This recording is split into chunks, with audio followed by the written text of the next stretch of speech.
Welcome to Zimmerman Podcast, episode 91. Today, I'm sharing a sort of virtual mentoring session, if you will, addressing one of the most common topics I come across when I'm mentoring business owners or teaching classes. So, time and time again, I see entrepreneurs working incredibly hard toward business goals that after our time together, they realized they didn't even really want to achieve. When we spend so much of our time trying to keep up with or outpace our industry peers, we can end up spending our best hours trying to win a race that we don't even really want to be running. Instead of getting caught up in the comparison game that only ends up distracting us from our purpose, let's dive in a second into how we can listen to our own voices and write our own scripts. All right, you ready? Let's do it.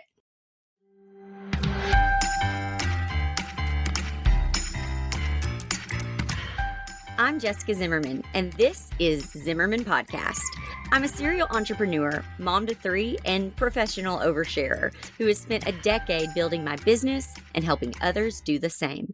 From wedding floral design to business education, features in Martha Stewart Weddings and Forbes magazine, and even writing and publishing my best-selling memoir, Sleeping with a Stranger, my business has kept growing, evolving, and changing year after year, just like me. Because the best thing about building a strong business is the freedom it gives me to live a full life. And that's what Zimmerman Podcast is all about, sharing real, transparent, in-the-moment reflections about how to live a life, build a business, and lead a family through the good, the hard, and the messy.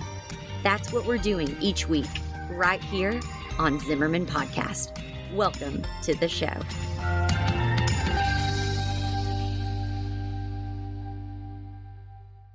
Number one, stop being such a consumer.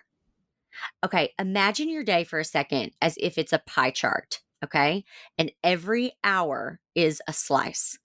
How much of that pie do you spend consuming, taking things in? And this can be all kinds of things. This could be Pinterest, listening to podcasts, watching Netflix, the news, Sirius XM radio, reading magazines, talking on the phone, Facebook, YouTube, TikTok, whatever. It's all consuming, okay? It's funny. We're currently in Las Vegas. I'm recording this episode in Las Vegas, and it's super windy outside, so my apologies if the audio isn't incredible. But yesterday I was talking to Stella, and she was saying how she wanted her iPad. Now, they only get their iPads if we're going on a trip that is 2 hours or more. And I'm really strict about iPads. And I think the reason for that is I'm really aware of what not only I consume, but what my children consume as well. And I really recognize that we live in a world that we are constantly entertained. I mean, I remember growing up and standing in line, and I would look around, and I don't know, I would watch the ants on the ground as they were, working together and lifting something or whatever it was they were doing. Or I would look up at the sky and see the clouds, and I would try to figure out what I thought those clouds looked like, what shapes they were making. And you stand in line today and you look around, and every single person is on their phone. You go to a dance studio or a gymnastics studio, and your kids are performing, yet you're on your phone. And the consumption, I don't know, I'm just very, very aware of it. And it's something that I have to work on all the time. And I think that we have become a society of consumerism. It's not all good, And so we weren't going far. We were going like 40 minutes. And she asked if she could have her iPad. And I said, no, because we're not going that far. And she said, well, what am I going to do? And I thought, that's just the point. Like, you don't have to be constantly entertained, because if you're constantly entertained, you're always going to be looking for something to fill that void, right? And you've got to learn to just be. Like, you have to learn to just be able to look out the window. And yeah, it's not that exciting. I'm not necessarily super excited about it either, but I can learn to be content and to hear my own voice. And when I'm bored, oftentimes that's when ideas come to mind. And I was just trying to explain all of that to her. And I think they're beginning to get it. It's something I'm probably going to have to drill into their heads, but we are just constantly consuming, and we have to be incredibly disciplined when it comes to consumption, because it is all around us and it is second nature. It is just like breathing nowadays.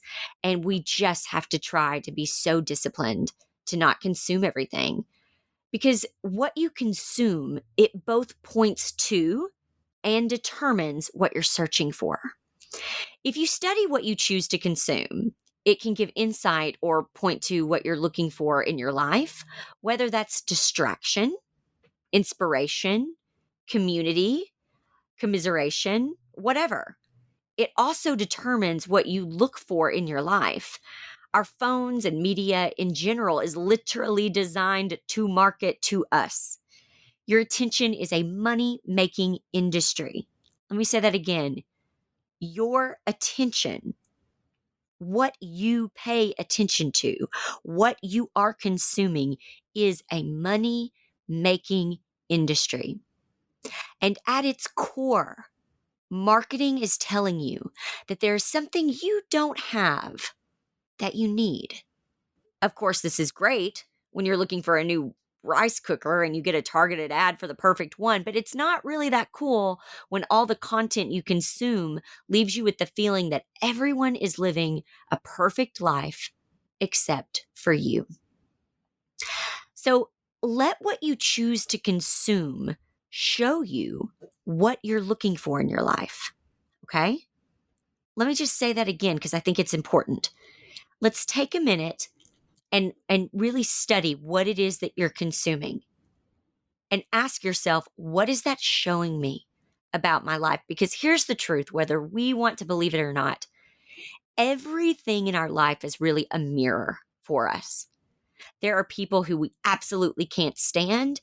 And why is that? What is that trying to show me? Like take the actual person out of it for a second. Take the name away from it. And what is it about that person that upsets you, that makes you angry, that makes you roll your eyes every time you see them post something? Or what is it about someone who posts something and you immediately are just envious, or you start saying, man, I wish I had that life, or must be nice, or something like that? Really take a minute, honestly, and look at that and then ask yourself, what is that showing me about my own life? Let me give you an example. I may have shared this before, but this was actually an excellent exercise that I did one time that Jessie DeLowe asked me, and I did a podcast episode with her. Definitely go back and check that out. But she asked me one time, name 3 people that you envy, and then list why you envy those people. And not envy in like this jealous way where you like want bad for them or whatever, but what is it about them that you envy, that you think is great? Because really what that's showing you is that's what you desire in your life. That's what you want in your life. And that's really your North Star. That is telling you, oh, that's what I'm supposed to have. So what are the roadblocks that are keeping me from that? It might be some of the other stuff that you're consuming. And that's why we live in this world of constant struggle, and we feel like we're in this tug of war all the time within ourselves, is because we aren't differentiating what it is that we're consuming. So if I'm following someone and man, I love their lifestyle. Like they are just so free. They get to travel whenever they want. They have the finances that they've got such a huge cushion. They can kind of take risks and do incredible things. And they can take a year off and they can serve others and they can, travel the world. Like those are all things that I envy. But if at the same time, I am also watching someone who is posting about business all the time and entrepreneurship, and I think that I need to be doing that. And then I'm in this tug of war between, this freedom perhaps and this need to like sit down and come up with this major plan and execute, a new way of doing business or something. And maybe that is what I think I'm supposed to be doing, when really what I'm supposed to be doing is listening to that North Star, which is travel and be free. Now, I understand that that sounds a little crazy, and I struggle with this because I go, well, that's wonderful, and I'd love to do that. However, I still have a family to support. So I do have to think of my business. And man, it's such a struggle, but you really just have to get to a place, and listen, I'm still learning, but where you are able to have a little bit of freedom. And what I mean by freedom is freedom within yourself, like freedom to be able to make your decisions, to live happily with them. And I think, well, what if I only consumed the things that made me want to be better, or the things that really made me happy? And honestly, like, think about this: when you are scrolling, if anything makes you feel in any way, and maybe you don't know what it is right away, and that's okay, but if it makes you feel bad about yourself, or less than, or man, I should be doing more, or why aren't I to this place yet, you got to let it go. You got to let it go. You got to stop following. You got to let it go, even if you don't know why. Because if we can fill ourselves with the good stuff, that's what we really have to do. We have to become a ruthless editor, and we have to be a good finder. We have to be someone who only strives to find the good, the things that make us feel good, the things that make us laugh and happy and make us feel better about ourselves.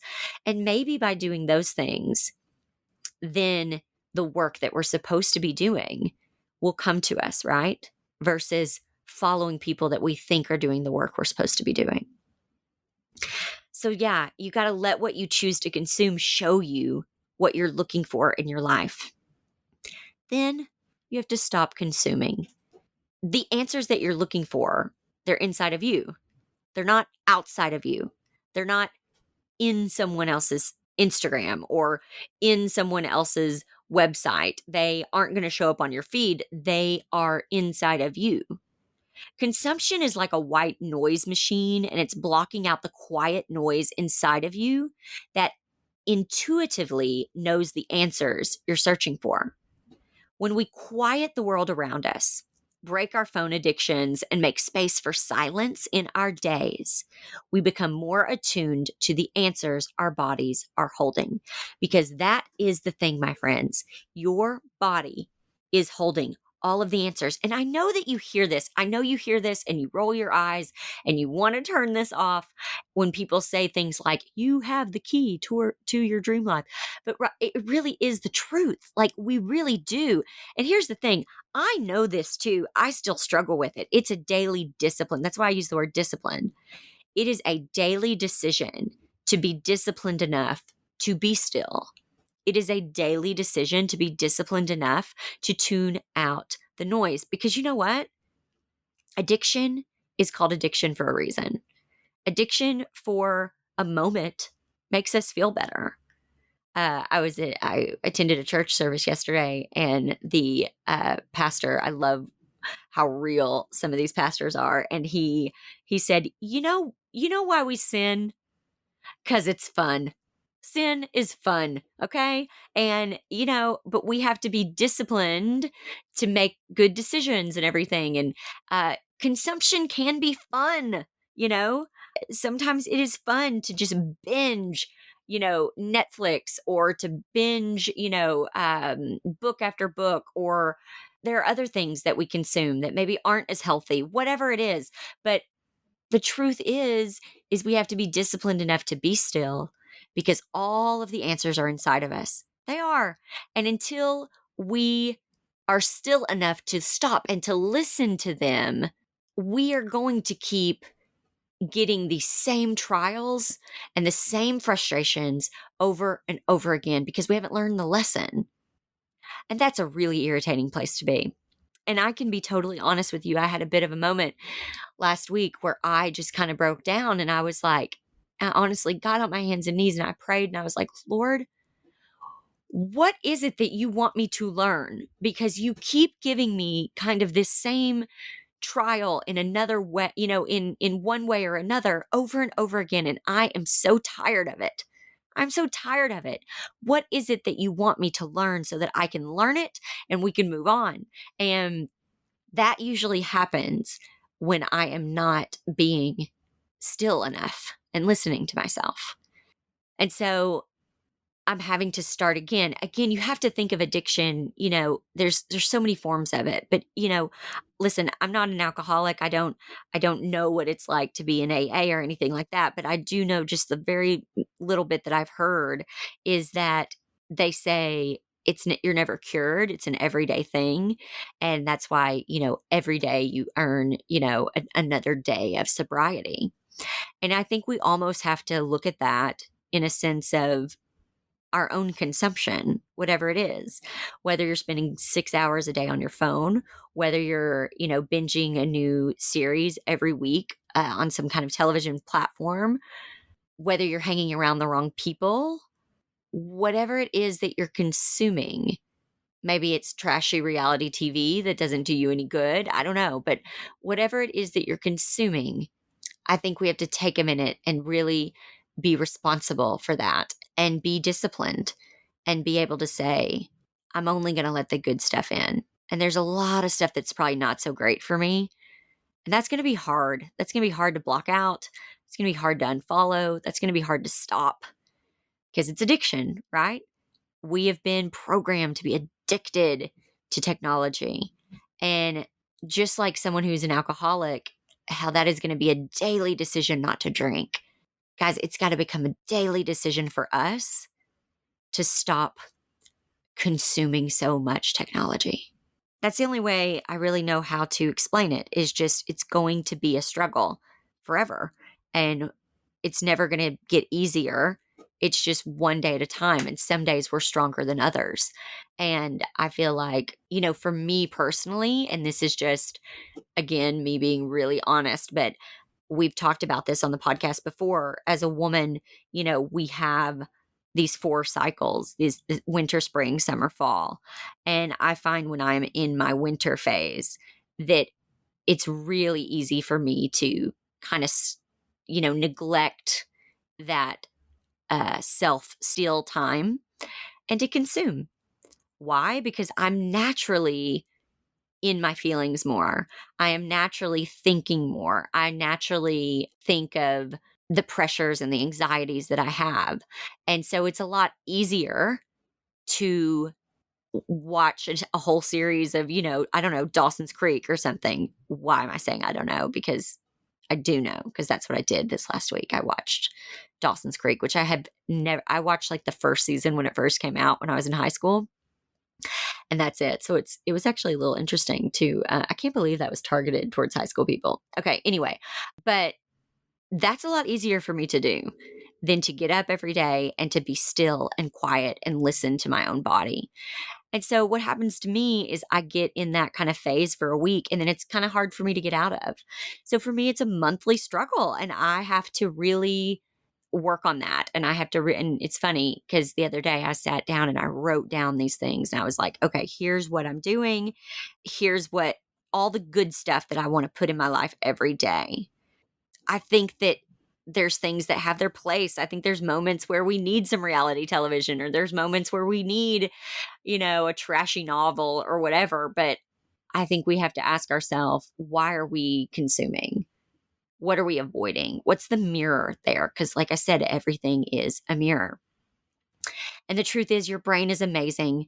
It is constantly collecting information that you don't even consciously process. Your body is smarter than you think, and you really can trust yourself. I promise. So every morning with my kids, we do this thing. It's called GGMM. It is God Gratitude Meditation Movement. And I believe that if I can teach them that is how you start out your day. You spend time with God, you spend time in gratitude, and it can be the simplest thing. I am grateful for my eyesight. I am grateful that I can walk. I'm grateful that there's food in the pantry, that water is so easy to get. That's gratitude, right? Meditation. We sit crisscross applesauce, hands on our knees. We take 4 deep breaths in, 4 deep breaths out. I'm just teaching them how to listen. And then movement. We stretch, or we do yoga, or we go on a little jog or whatever. But I teach my kids that we have to do those 4 things every day. And I'm disciplined to doing that with them. And I have to be equally disciplined in doing that with myself. And most of the time I do. But there are those few days that I let that, it's almost like I use it as an excuse. And I want to stop doing that. I want to say, you know what, even though you want to give yourself slack and say you deserve to binge watch this or whatever, that's fine. You can still do that, but not until you listen to yourself and you're still and you listen to your body and you hear what it needs. I always end our meditation with my kids with, I literally say out loud, all the answers you need are inside of you. And there is no way that you can ever hear them unless you are still and quiet enough to do so. I say that to them every morning. If there's nothing else that they learn from me, I want them to learn that. That all the answers they ever need are inside of them, but they will never get those answers if they're not still and quiet enough to receive them. I happen to be a very spiritual person. I believe in God. I believe in the Holy Spirit. I believe the Holy Spirit lives in me and he is connected to me. And that is the voice that I hear inside of me. Okay. But whether you're a spiritual person and you believe that there is something bigger that we can connect to in the quiet, or you don't, the truth is that our bodies are really smart. Okay. They're constantly assessing information that we can't consciously process, and we have to choose to listen to them. We can't do that if we're constantly listening to other people. If you've ever seen that TV show about hoarding, you know how gross it can be to see a house just stuffed with old clothes, DVDs, food, whatever it is.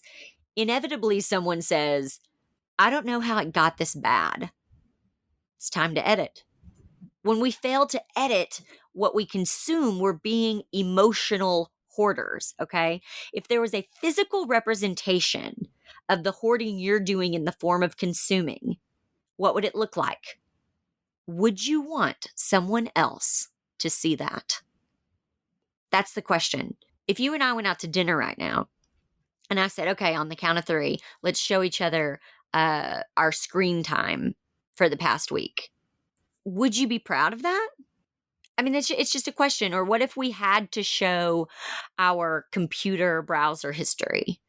What if we had to share how much time we spend on YouTube or Facebook or Instagram or any of those social media platforms?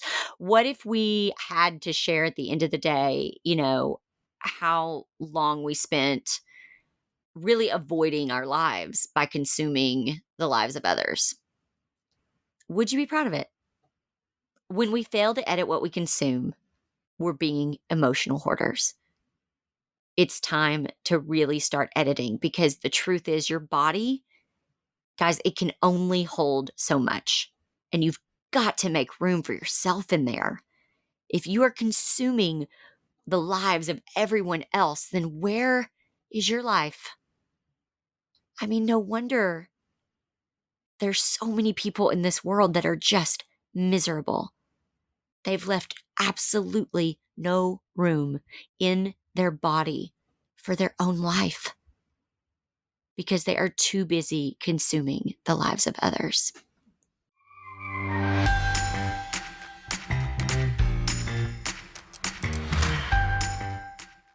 Okay, so summer 2019, imagine me waking up at 5 a.m., taking my kids to the gym while I work out with my trainer, going to the pool, playing blocks on the living room floor, and then wham, totally out of energy by 4 p.m., crawling into bed in my Christmas pajamas. I was already doing all the energy boosting things I could think of. Then my nutritionist told me about Bee Powered from Beekeepers Naturals. I just take a spoonful of the Bee Powered superfood honey every morning, and I'm not kidding. I see a huge difference. I know not everyone can have a nutritionist, but but anyone can get this superfood honey, and I'm making it even more accessible for you. If you use the link in my show notes or simply go to zimmermanpodcast.com/bee, you'll get 15% off your order from Beekeepers Naturals. So if you're a tired entrepreneur or foggy-brained parent, you need this stuff. Again, go to zimmermanpodcast.com/BEE.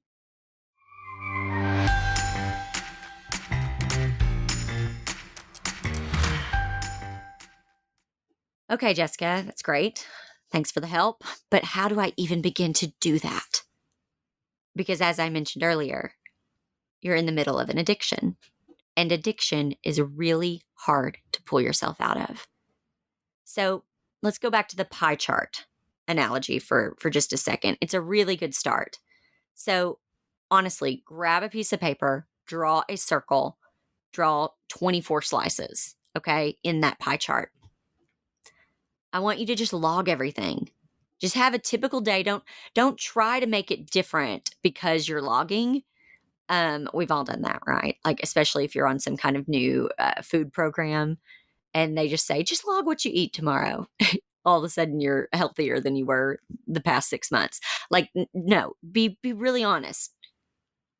Or do the day before. Do a typical day. Do yesterday. Be like, okay, I spent this many hours sleeping, this many hours, cooking or getting ready or eating, or this many hours working. Okay, let's say you work an 8-hour day. Honestly, are you really working? Are you really working all 8 hours of that day? Or are you consuming other things during that time as well? So we need to know when you fall asleep. We need to know when you wake up. Every time you reach for something outside of yourself, make a note of it. Okay? You have to zero in on your big problem areas. For a lot of people, I'm going to be really honest, it's going to be Instagram. So I have a rule. I only follow 200 people on Instagram, even if that affects my own follower numbers, which I'm sure that it does. Okay. I mean, I lose followers all the time, every day. Every time I check my Instagram, I've lost followers, and I'm like, you know what? It's okay. And I'm sure it's because I'm not doing it the way Instagram wants me to be doing it. Instagram wants me to be following people left and right. They want me on there. They want me scrolling all the time. And honestly, for the most part, I get on there and post and I get off. Like they don't really like me. So I have that rule, only 200 people or less. And I certainly don't follow anyone from my own industry because I want my content to be coming from me and I don't want it to be influenced by anyone else. I have to have a personal Facebook page so I can run my business page, but I have a note on my personal page that says, hey, I don't use this page. I do not interact here. Go follow my business page. And my business page is just business. And I have a system where I'm usually not the one doing the actual posting on my business page. Basically, the only time I personally interact is in my Bloomer group because it's my own community and it's somewhere where I'm pouring out. I'm not consuming. And what I mean by I'm not always the one posting on Facebook is I'll post it to Instagram and it will automatically post on Facebook. That's what I mean. My Pinterest is just business. My Instagram, I've said before and I'll say again, I wouldn't have Instagram if I didn't own my own business. I just wouldn't because I think it's too tempting to see other people's lives and in some way think that I'm not doing as well. I check my email twice a day. I don't have it on my phone at all. I don't want to be constantly checking in on it. My phone is always on silent, and I'll leave it in another room or fully turn it off when I want to be with my family. I set the expectation both in work and in my personal life that I won't immediately respond to anyone.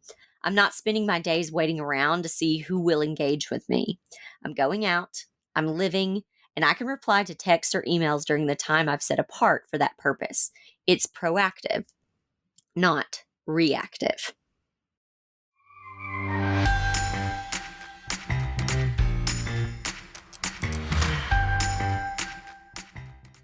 In all the years I've been showing up online, teaching business education webinars, or sharing about my life in Instagram stories, there's one question I get more than any other. What kind of skincare do you use?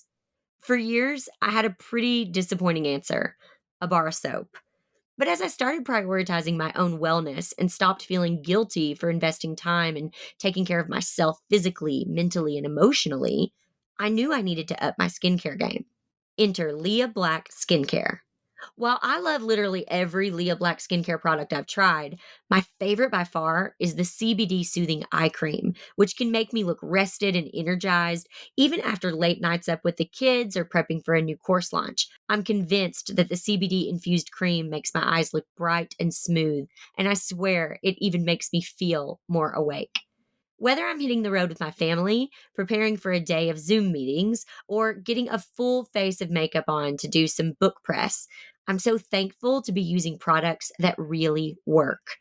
If you want to try some Leah Black products like her soothing CBD eye cream, go to leahblack.com and use code JESS40 for 40% off. That's JESS40 at LEABLACK.com.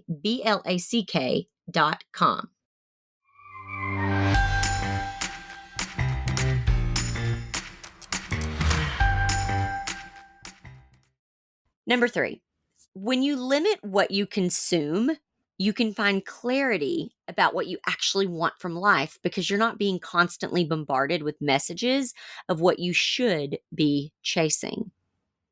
You'll be single-minded in your pursuit of your own passions and callings. You'll find the freedom to invest in the things you really care about. I know it's hard, but you have to trust yourself. The answers are inside of you. No one else has them, okay? No one. And I know you're consuming because you are searching for something. Trust that you have enough inside of you, and you don't need to constantly turn to the outside world for affirmation or direction or distraction. Build what matters inside of you. Invest in yourself and your people. This week, I want you to take some time to make your consumption pie chart. And if you like what you see, great. But if you're realizing that you want to make some changes, I hope this is a good guide. I totally believe the common saying that you're the combination of the 5 people you spend the most time with. And let me just say this, if you're spending most of your time interacting with a YouTube personality you're never going to meet, or hate following that girl who was always mean to you in high school, it's time to get that up, okay? It's time to invest your precious time in other ways. It's hard, okay? It's an addiction. And breaking an addiction is really difficult. When days are long and babies are crying, it's easy to turn to consumption to make life feel easier to endure. But the good stuff is so ready to fill the gaps you make when you quiet the noise. I believe that you can do this. I believe we can do this. So get out there, listen to your own voice, and feel the freedom to write your own script. Because you were made for this.